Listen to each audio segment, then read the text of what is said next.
Hey guys, so what am I doing now? Well, I'm working on that RAV4 and I'm going to do the front brakes. So let's go ahead, let's do the front brakes. So we're going to do pads and rotors. Now if you look, you can see the material in there is actually pretty thick. The pads themselves are actually in good shape. However, this thing has a wicked brake pulsation. So the customers, we told them we could turn the rotors or replace the rotors, and the customer said replace the rotors, put new pads on it. And the pads are still in good shape. Put pads on it. Okay, no problem. Usually what I do is if it was my car, I would sand the pads down. And what I do is I put a piece of sticky sandpaper on like the lift arm. Like I'll put it here and then I'll lay the pad on it and sand it to get any like lines or grooves from like the rotor that get transferred into the pad to get them out. So, all right, so let's get going with this. Let me show you what I do. Some of you people might do something different. It's amazing the critics out there. This is what I do. It's what I've been doing for 40 years. It works for me. I don't have any comebacks. Yes, I do here or there. I mean, very rare, but it's usually for something stupid or whatever. Usually, if I have a comeback, it's like because of a clip or a shim or something like that. Very rare, very rarely. I can't even tell you the last time I had a car come back with a brake squeal, and I don't use anything on the back of the pads. Nothing. I never have, and I never have a problem. So anyway, it's either here and there. Let me show you what I do. In the upcoming section that you're about to see on this video, I'm just editing it now, and I realized I didn't show this clearly enough. But pretend this is the caliper, because I already road tested the car. Pretend this is the caliper. I was talking about using a C-clamp like this to compress it. What I'm doing is I'm taking that puck of the C-clamp and I'm touching that part of the pad. I'm basically going in between that opening. Obviously, if I got a caliper that doesn't have that type of an opening, I can't do that. So basically the end result is going to look something like that. It's going to be pressing the pad on this side while pressing the back of the caliper on that side. You can't do it on all of them. I could do it on that one. I should have explained it better, but I neglected to. So anyway, on to the video. Now, I will always start with a C-clamp, one of these. And these are cheap. You can pick these up at Home Depot, Lowe's, Harbor Freight, whatever. So I just put it in there, just like that. And then I start to crank down on the handle. And I go slow and easy. And I let the piston go back slow and easy. So now, if a pin was hanging up, bottom or top, that thing would start to cock. It would go sideways, and you would know it. So, and this thing's going back nice and smooth. There's no issues there. Because I was worried about pads being hung up or something. So, but no, that's all I do. Now, I'm going to break free the caliper. Just like that. Just like that. Now these should come right out.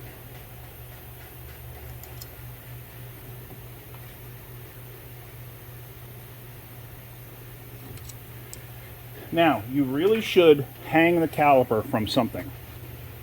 I will usually just take it. These are not super heavy, but I will lay it to the back on top of the tie rod end. Like that.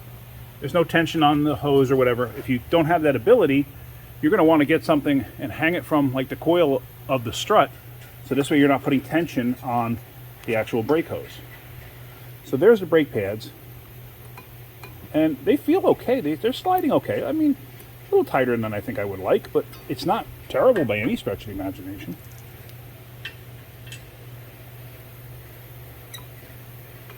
And the reason I said about hanging up the pins or whatever, I was concerned about that, if they were, because of the brake pulsation. Why does it have such a severe brake pulsation? I don't know. So now, these pins, they are actually a little tight. Those should be 17s. Now, one thing I wanted to show you, which is kind of interesting. If I went to go take the bolt out that holds the caliper in place, down here. If I went to go take it out and this started spinning because the bolt was stuck, try to put a wrench in there. A lot of times you can't. A lot of times the wrench won't fit in between the caliper and this rib. This tool This is used as like a chuck tool for some of your air grinders and stuff like that. It actually grabs it no problem. So what I'm going to do is I'm going to rotate this thing and pull this pin out because I want to inspect it, see if it's got lube or whatever on it, because it feels like it might be a little dry. So it could be hanging up. It's possible. Yeah, I'm gonna think it is. So let's get that out of there. Now, one thing you want to do is pull the boot off of the pin, because as you saw, it was actually grabbing the pin and it was actually like twisting up the boot. I don't want to ruin the boot. So yeah, this is definitely tighter than I want it to be.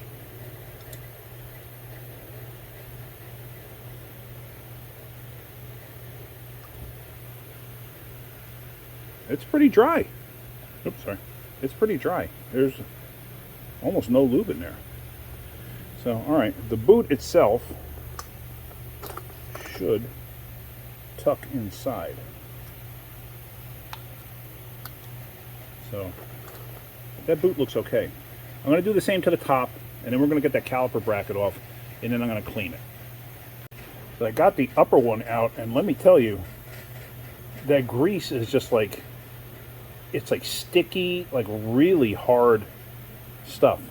So what I'm going to do is I'm going to clean all of this off. I'm actually going to wire wheel this. I'm going to brake clean it first, then I'm going to wire wheel it lightly, and then we're going to get the bracket off and we're going to clean that. And there you see I got the pins all nice and cleaned up. Be careful of the rubber bushing. The rubber bushing here, and just make sure that you try not to hit it too much. If you hit it a little bit, it's not going to hurt anything. It's not going to kill anything. And I know people have often wondered, I've gotten people ask me this question, where does the rubber bushing go? Usually it's on the bottom. On almost every single one I've ever dealt with, this pin is usually on the bottom. It's also a little shorter. You can interchange them. I don't know if it's actually going to make a difference, but that's usually on the bottom. So let's get the bracket off and let's clean it. Those are 17s. So let me see how tight those actually are. Not super tight. And when you do them by hand, you can tell, how tight were they. You know what I mean? I didn't have to go bananas trying to loosen that. It came right out. All right, let me get this off of here. As you see looking in there, you got a bunch of mung and debris and dirt and rust buildup. So what I'm going to do is I'm going to spray this thing out liberally with brake clean. I'm going to let it sit like this too with some brake clean in it, let it percolate. Then I'm going to take a rag and stuff it in there and try to wipe it out as much as possible. I'm going to do that first. I'm not going to film the whole thing. It's just really no point in you watching it basically percolate. I'll show you the highlights. So really you can see it's full of brake clean. All I'm going to do here is I'm going to take a little screwdriver and I'm going to go inside there and I'm going to basically scratch the walls in there to try to get as much of the stuff broken free. I let this thing sit already for about 5 minutes just so the brake clean could penetrate.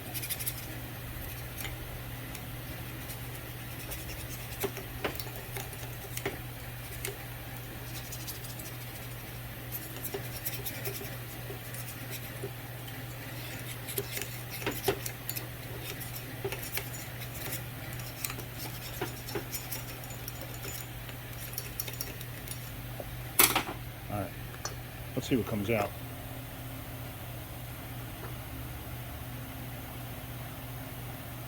Yeah, it's not terrible. Looks pretty good. Yeah, cleaned it up all right.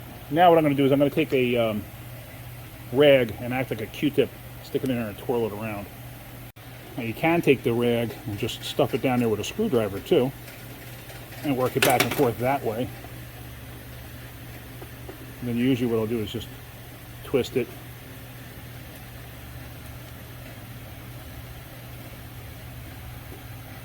Get any junk out of it. That's basically what I'm going to do. I'm going to do both sides. Now that I got the holes cleaned out pretty much as best as I could that way, I'll take the pins and they fall right into place. So now let's put the boots back on and go from there. Actually, I lied. I'm going to clean the inside of the boots out, make sure there's no like leftover dried up grease. And I usually do it this way. Put it on a rag and smush it into the rag. You can see the junk coming out. It's not terrible. But I usually do that first. Try to get it as clean as possible. I'm also going to put grease in there first before I put these boots on. Now the boots, see they got that edge right there? That edge tucks in and fits that groove. Basically you have to manipulate it and get it in like this. Sometimes you have to like rotate it. You may have to use a small screwdriver or something like that. Just don't damage the rubber, that's all. And then you'll get it in place. That's this style. There's a bunch of different styles. So let me get some grease in there and let me get the other one cleaned out. We're going to go from there. Now on that one video that I showed you with where I fixed the low brake pedal by doing this, I had people commenting, oh, you use too much grease, this, that, the other thing. Well, that was my own van and I never had a problem after it. So, I mean, I don't pack it with grease. Yeah, I do put a liberal amount in there. But I mean, I don't absolutely pack it with grease. So that should be good. Now we're going to catch the boots and then we're going to put the pins in. All right, the boots are in place. Nice. It's lube inside there. I'm just going to put like a light layer of lube on the pin. Nothing crazy. Now this is the upper. So we're going to get this in place here. This is the lower, same thing. Now the reason for that lube too is it helps lube up the end of this boot where everything's got to go together. Now it may be tough to get this thing over the edge of the boot where it first goes in, but that's okay. So then you push it down. See that, how it popped? So now everything's in place there. Now with that together, what I'm going to do is I'm going to clean these old shims here. They give you new ones, but I'm not going to use them. I'll tell you why in a second. So you just take a wire brush.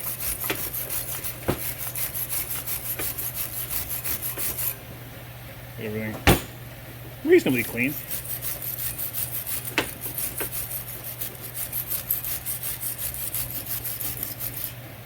You don't have to go bananas. See that? See what that looks like? That's perfectly fine. The bracket's not all rotted either. These shims look like they're in excellent shape, so that's why I'm going to leave them alone and reuse them, because they are in excellent shape. I've had it in the past where I've taken these out, tried to use the new ones, and the new ones don't fit worth a darn. And I wind up having to put the old ones back in, and sometimes when you take them out, you wind up breaking them, or you distort them so bad. Another thing too is I've had the new ones actually overhang slightly, or once you get everything assembled, it overhangs slightly and winds up touching the rotor, and then you got to fight with it, you got to pull the car back in and mess with it and everything else. So it becomes a pain. So now I'm going to put a little bit of lube on these sliders here. And usually what I do is just like this.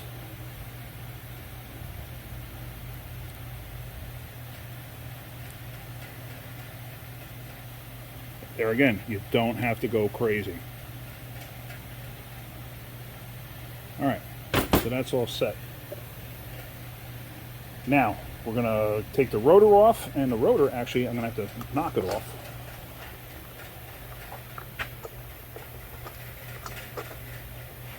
It's not just popping off. Usually, what you could do is, see, broke free right away. No big deal. So now the rotor comes off. Make sure there's no buildup of rust on that hub. If you have a buildup of rust on that hub, you're going to have to chip it off. A needle scaler works perfectly for this. One of my viewers had commented on that. I forgot who you were. I apologize for that.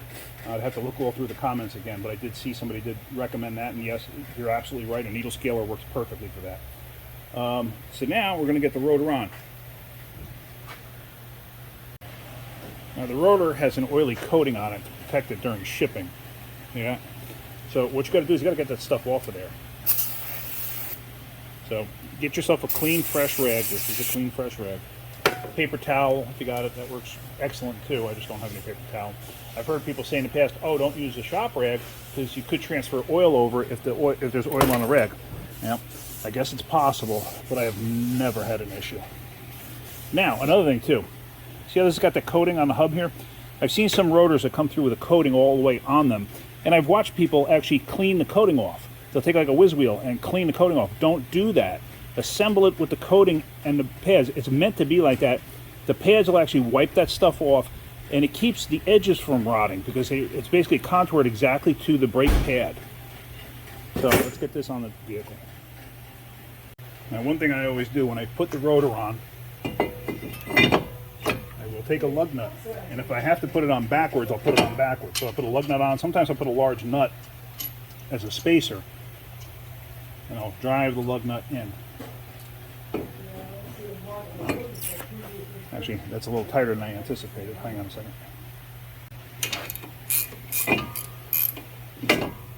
Make sure the rotor is centered on the hub, and drag this down all the way. Threads are a little bit munged up. I mean, not bad, just a little too much to do it by hand. Now, the reason I do that is to keep the rotor from flopping all over the place. Keep it from flopping all over the place, you're good. Now, once it's in place too, what I will always do is take that brake clean soaked rag and wipe the edge off. I'll always do an extra wipe on these things, just to make sure, because sometimes you could transfer grease, dirt, or whatever from yourself onto it. Now, you don't have to worry. You might be able to see the little flecks from the rag on there. Don't worry about it. It's not going to hurt nothing. All right, so let's put that caliper bridge on, bracket. Now, with the bracket in place, you're going to catch the bolts, put them in place, and tighten them up. Now, remember, I mean, there wasn't an awful lot of effort that I had to put into tightening it up, so there we go. Could I go tighter? Yep. But that's tight. All right, let's put the pads in. So now putting the pads actually in place, if you look, they actually have an outer and an inner actually listed on the pad itself, which is kind of weird because they seem to be almost the same pad. The only difference I can actually see is this little pin down here, which I'm not exactly sure what that was for. I mean, it looks like it was for possibly having like a squealer. These little clips I had to put on myself. I actually put this one on the wrong position. It's supposed to be down here. So I have it up here. It's supposed to be down here. Hold on. Let me transfer it. All right, so now you're going to take the pad and you're going to get that in place. Let's see. Sometimes you got to fight with them a little bit, especially when you're dealing with this kind of a clip too. That just adds aggravation. And I usually try to set it down and in place. Same thing with the inner pad. Sometimes they can be a pain. Usually try to drop the one with the clip in first and then catch the other side. Well, I might not be able to do this with the camera right here. I might have to get it out of the way. Hang on a second. So now that those are installed, put the caliper in place. And if you look, you can actually see the calipers pretty much all the way down. So this should go right on. And it does. Catch the bolts.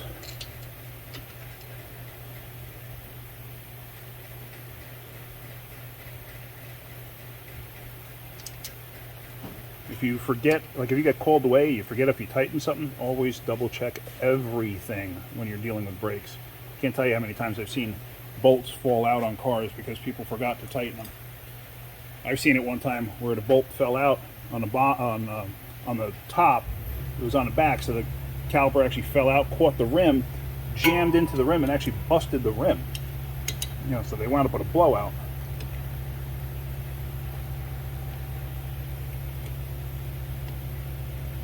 It was on a Chrysler 200, I believe it was. This top one wanted to move, so I'm going to hold it back. There we go. All right, so that's good and tight. Just so you know, that's a German torque spec, good and tight. Take the lug off. And then once I get this off, we're going to road test this. All right, so we're getting ready to go on a road test. I hopped inside. What's the first thing you got to do? Pump the brakes. Before you do anything, pump the brakes. Oh, look at that. It happens. I guess the pistons were just like in the perfect position. So, okay. Let's on a road test. Now, when you first head out and drive, be aware that the braking ability is going to be diminished until the brakes actually wear in. You may not notice it, but like in an abrupt stop or something like that, yeah, it'll make a difference. Also, you might get smoke out of the front rotors as they heat up and cycle and stuff like that, because the oil that's inside the rotor and, you know, in the vanes and stuff like that, you might see it. Don't be alarmed. So let's go for the road test. I wanted to show you that. You can see that smoke coming off of there, and that is actually completely normal. It's fading away already, but the first stop, it's actually pretty intense. Like, you get a pretty good puff of smoke. I'm hoping you can see that in the video. Now, there are specific ways to, it's called burnishing. There are specific ways to burnish the brakes. Usually all I do is I go 55, 60, and then come to like not like an abrupt stop, not like a really slow stop, but, you know, just like a normal stop, like you're coming up to a traffic light or something like that. I'll do that once, and then, you know, I'll get going again, get up to about 55, 60, and then I'll do it again. Get a little bit of heat in the rotors. You don't want to overheat them or anything like that. So it seems to be stopping pretty good. I'm up at the church now, and everything seems to be fine. But yeah, I'm just going to head back to the shop, but that's going to be it. So hopefully you got something out of that video. If you did, hit that like button. If you could, please subscribe. All right, guys, have a great day. Keep wrenching.